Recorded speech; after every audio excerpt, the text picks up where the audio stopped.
Hello नमस्कार, social संवाद में स्वागत है। कोरोना वायरस रोज़ पूरी दुनिया में नई नई चैलेंज लेकर आ रहा है। पूरी दुनिया के लिए एक अबूझ पहेली बन गया है। वैज्ञानिकों के लिए, रिसर्चरों के लिए जो है एक नई नई चुनौती पेश कर रहा है। अब वियतनाम में एक नए वेरिएंट्स मिले हैं जो ब्रिटेन और भारत का मिला जुला रूप है। ये वेरिएंट्स बड़ी तेज़ी से हवा में फैल रहा है। वियतनाम वो देश है जहां पर पिछली बार कोरोना का ना के बराबर मामले थे और पूरी तरीके से वहां कोरोना वायरस फैलने से रोक दिया गया था। वहाँ के स्वास्थ्य मंत्री ने क्या कुछ कहा उसके बारे में हम बता रहे हैं, और क्या है नए वेरिएंट्स और किस तरह से पूरी दुनिया के लिए खतरा है।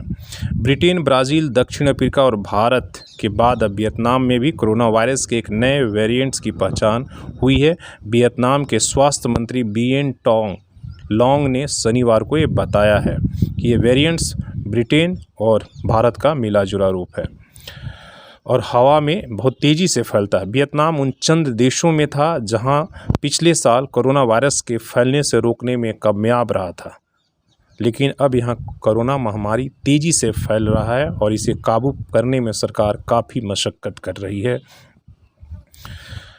नए वेरिएंट्स के बारे में सबको बताया। वियतनाम ने कहा कि अप्रैल के आखिरी सप्ताह में 63 शहरों में से 31 शहरों में संक्रमण की जो संख्या है 3600 मामले दर्ज किए गए हैं, जो पूरे देश के 50% के आसपास में वहाँ मामले हैं।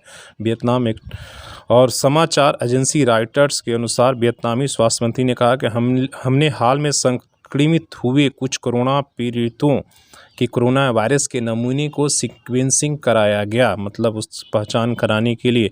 तो वो भारत और ब्रिटेन में जो वेरिएंट्स मिले थे उनका मिला जुला रूप था। उन्होंने कहा कि विस्तार में कहूँ तो मिला वेरिएंट्स भारत में पाए गए वेरिएंट्स की तरह, लेकिन इसमें जो म्यूटेशन देखे गए वो ब्रिटेन में पहले मिले वायरस में दिखे थे। उन्होंने कहा कि वियतनाम इस नए वेरिएंट्स के बारे में जल्दी ही सबको विस्तार से बता देगा।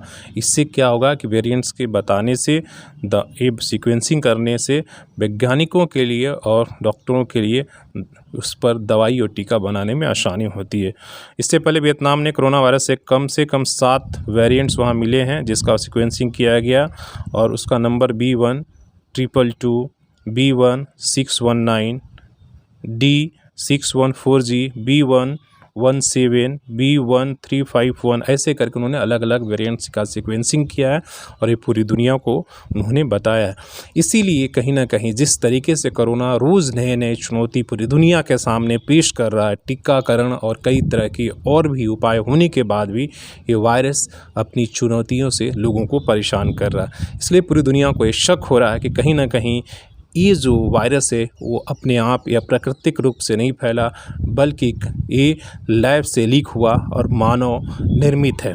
इसीलिए लोगों का शक जो हो रहा है और इसलिए पूरी दुनिया अभी मांग कर रही है कि इस पर एक बेहतर जांच हो ताकि पता चले कि कोरोना वायरस की उत्पत्ति कैसे हुई है। लेकिन चीन इन मामलों से काफ़ी जो है एक तरह से जब ये जांच की बात आती है वो परेशान हो जाता है और वो तरह तरह का आरोप लगाना शुरू कर देता है।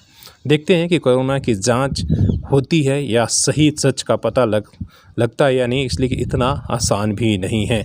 लेकिन जिस तरीके से चुनौती पेश कर रहा है, जिस तरीके से लोगों के सामने जो है कोरोना को लेकर मत्थापची हो रही, उसे शक जो है बढ़ता जा रहा है।